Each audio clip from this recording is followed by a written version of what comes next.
Hello, Jeff Zwerink, and welcome back to Give and Take, the segment of our show where we explore important scientific ideas and see how they relate to the truth of Christianity. Today, I'm joined again by my friend and colleague, Dr. Fazale Rana, and we're going to look at transhumanism and a cool new development, which is thought-to-text technology. Fuzz, it's good to have you here today.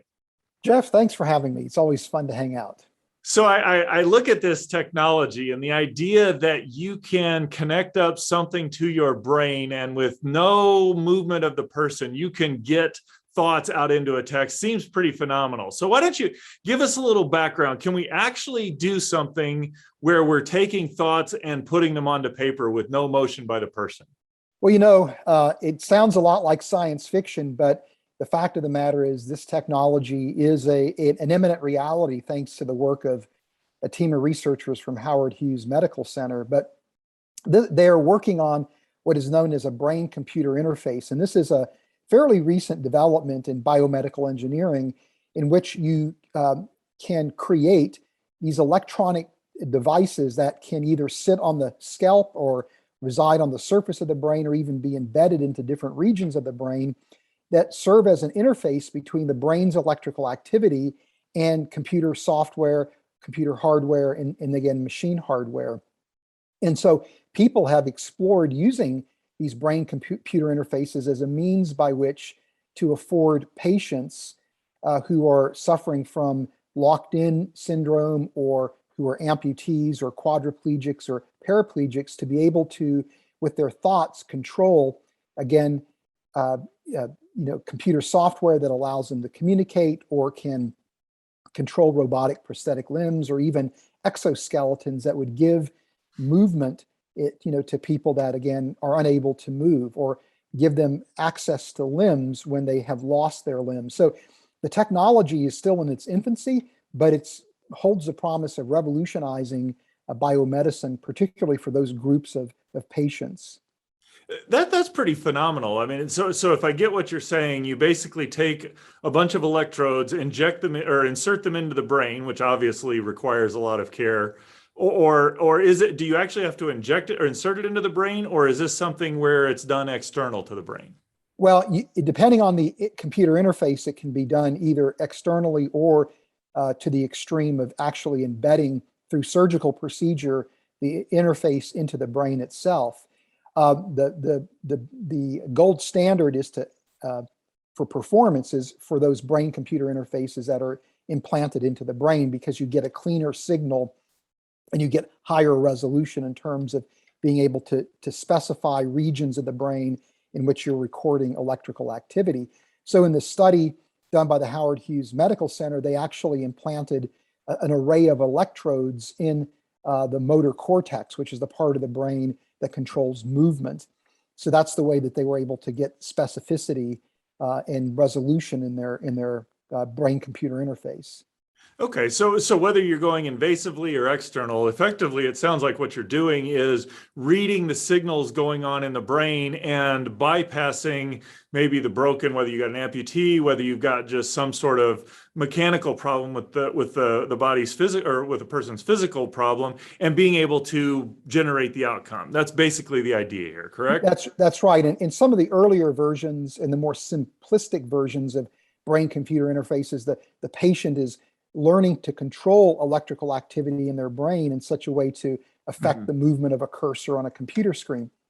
The more sophisticated ones that are now being developed actually involve a collaboration with the patient and the actual hardware and software of the computer brain interface, where people are using machine learning algorithms to record electrical activity in the brain, and then from that extract intentionality and then act on that intentionality. So the thought to text brain computer interface involved that kind of a technique where there was a machine learning algorithm that was incorporated into the design. So, I mean, it sounds like, the ability to help someone who's got a disability or some sort of physical problem, it seems like this is just an obviously good thing to do. Is it just inherently good, or are there concerns that go along with it? Well, I mean, there's a host of ethical concerns that go along with it. One concern is that these brain-computer interfaces may actually alter the personality of the user. We see, for example, brain-computer interfaces have been used to treat Parkinson's disease, where you can send electrical stimulations to certain parts of the brain, and that helps to arrest Parkinson's symptoms, but that the user's personality actually changes as a result of that.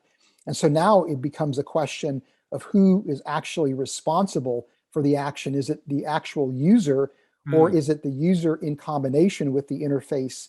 And so that's, something that's being considered, that these now represent an opportunity to enhance human beings beyond our natural biological limits through the use of these kind of interface technologies. So, I mean, it seems like there's kind of a fine line between helping people do things better, but that technology almost inevitably will be used to transform, or in an attempt to transform humanity. It seems to me as a Christian, you want to help people, but you also have to recognize that God created us for a purpose. And so how do you wrestle with that as a Christian? Yeah, and it's a very difficult issue, because the line between enhancement and therapeutic use isn't always that clear to begin with. So it's a rather blurry line, and so the one concern we would have, of course, as Christians is the technology fundamentally altering human beings in such a way that we lose humanity, or we become dehumanized, or are these technologies actually allowing for a more full and complete expression of what it means to be a human? So somebody who's locked in and can't communicate, being able to communicate allows them to recapture their humanity. But if you're trying to use these brain-computer interfaces to augment your intellectual or psychological well-being, your intellectual capability, your psychological well-being, are you at that point altering human nature in such a way that you really are creating something that is beyond what is meant to be a human, a post-human? And that, to me, would be of a deep concern from a Christian perspective. Thanks, Fuzz. I really appreciate your comments. When I think about brain to computer interfaces, my immediate thoughts are of the Borg or of Terminator, these kind of cybernetic organisms who are going to take over the world and eradicate humanity. But the reality of it is we can use this technology to actually help people who have disabilities or amputations to be able to restore their ability to function and to have good relationships, to give them some of their humanity back. And so we want to develop it so that we can use it well, but we also have to recognize there are abuses of the technology. So we need to think about how to use this tool well. I would encourage you to go to reasons.org and check out Fuzz's latest blog on this topic. It's called New Thoughts to Tech Technology: Biomedical Utility or Post-Human Progress. Gives you great insight into some of the science that's going on behind all this, but also equips you to engage and participate in this important conversation about how do we use this important tool.